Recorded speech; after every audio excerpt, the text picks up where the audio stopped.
just make brief remarks. ConAd gave us a grant this year to cover the costs of EcoFestival, and we would like to provide you an opportunity to say a few words. Marina?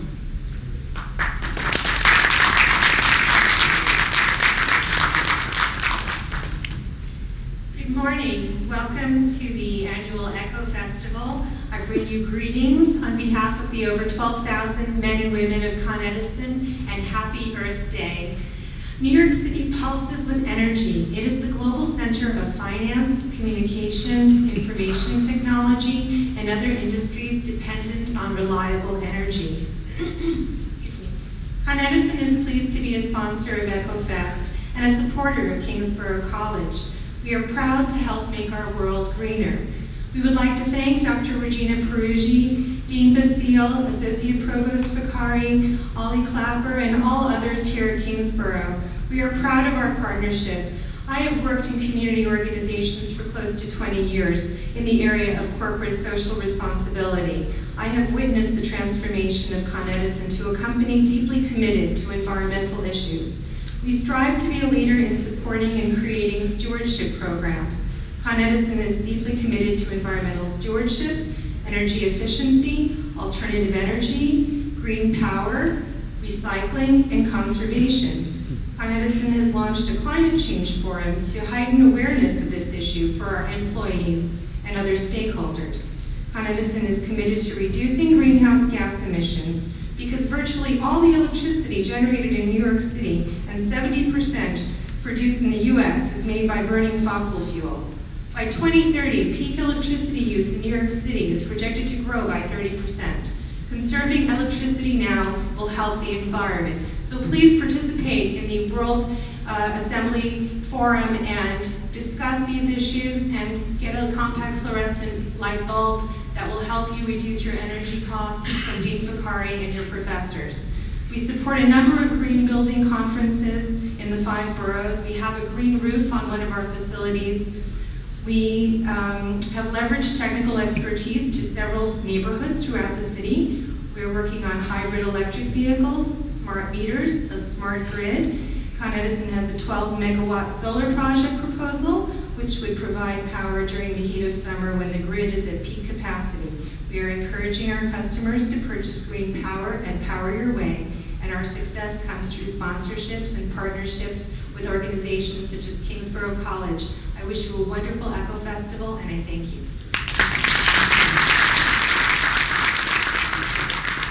Today I acknowledge Ms. Patricia Harper from National Grid, and our partners from the New York Times, the education managers, Walter Berlicone and Kathleen O'Connell. Where are you, Walter?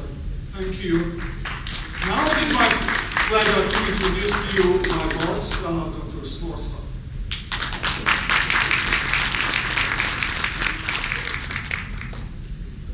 Thank you. I'm sure that we're all anxious to hear from our guest speakers, so I will be very, very brief. It's hard to believe that 4.5 years ago, 2 enthusiastic members of the English department came to see me about an idea they had to raise campus consciousness about environmental issues. When I met with them, I was impressed not only with their enthusiasm, but also of the depth of their knowledge about the problems faced by the environment of the planet. They also demonstrated a keen ability of bringing these issues to the Kingsborough community. I had no reservations about lending support to what became EcoFest. Over the years, the work of Tara Weiss and Betsy McCullough have grown to a point where the entire campus is deeply involved. EcoFest has become a hallmark of the academic year for Kingsborough Community College. It is recognized and applauded by the community we serve, as well as the university that we are a part of. This year, the event features a wide variety of events cutting across the many issues of environmental concern. Guest speakers, workshops, demonstrations, readings, panels, films, and much more will be going on over the next 3 days. I hope to see you at as many of these events as you could possibly make, and wish you all success. Thank you.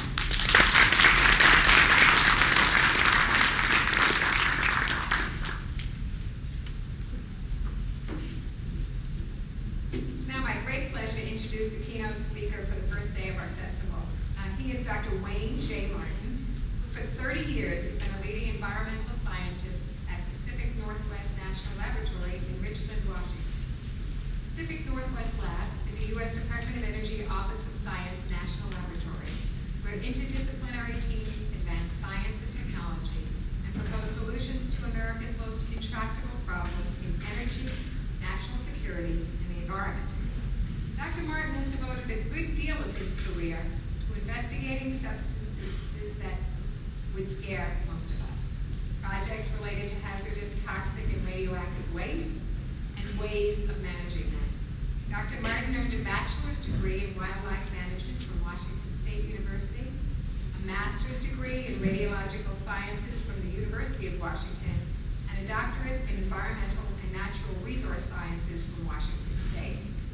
In addition to his scientific achievements in the area of human safety and environmental protection, Dr. Martin recently was honored with the prestigious Engineering, Science, and Technology Management Award from the Black Engineer of the Year Awards Conference for his efforts to increase involvement of underrepresented people in the engineering and scientific fields and for service to his community.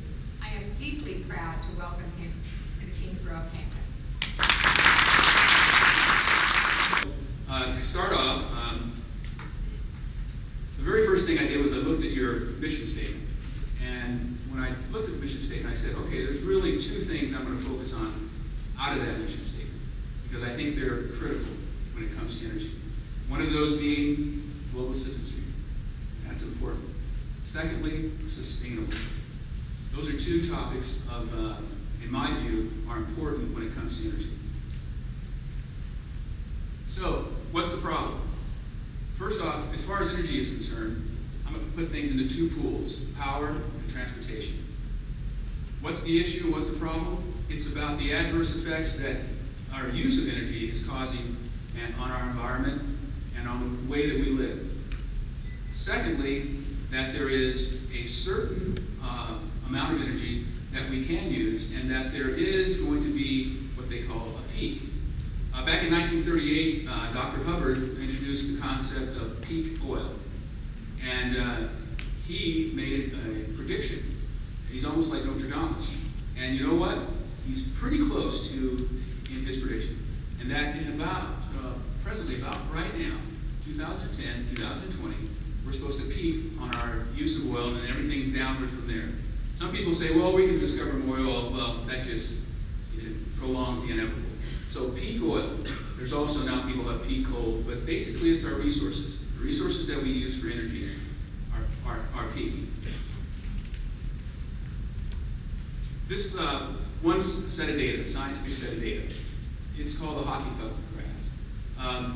The whole concept of global climate change is sometimes talked about as a hoax. And that's on the political side of things. Say it's a hoax. Well, you know, if you look at this particular graph, which shows average temperature, and you notice that the error bars get smaller as we move toward today, so we're probably getting a little better at predicting. The second thing is how much CO2 is going up in the world, in our atmosphere. It's increasing at the same rate. And population. Population is increasing. Well, from a scientific point of view, well, you can say there's a correlation there, but you may not be able to say there's a cause and effect. Of course, if you talk to the scientists, they'll say, we're pretty close to showing a cause and effect. But I can't say absolutely that, but I think would definitely raise a flag of concern. So, one, political, well, maybe it's not real. Scientists, most of us scientists are saying, well, get real. It's probably happening. So I think as we get more evidence, we'll start seeing that these are true. But I'd say we should be concerned strictly from the way that we're using things. This is the way that energy kind of stacks up. You can see all types of different figures, but this is a pretty good one. What I say about this particular slide is what we have to do is we have to reshuffle the deck.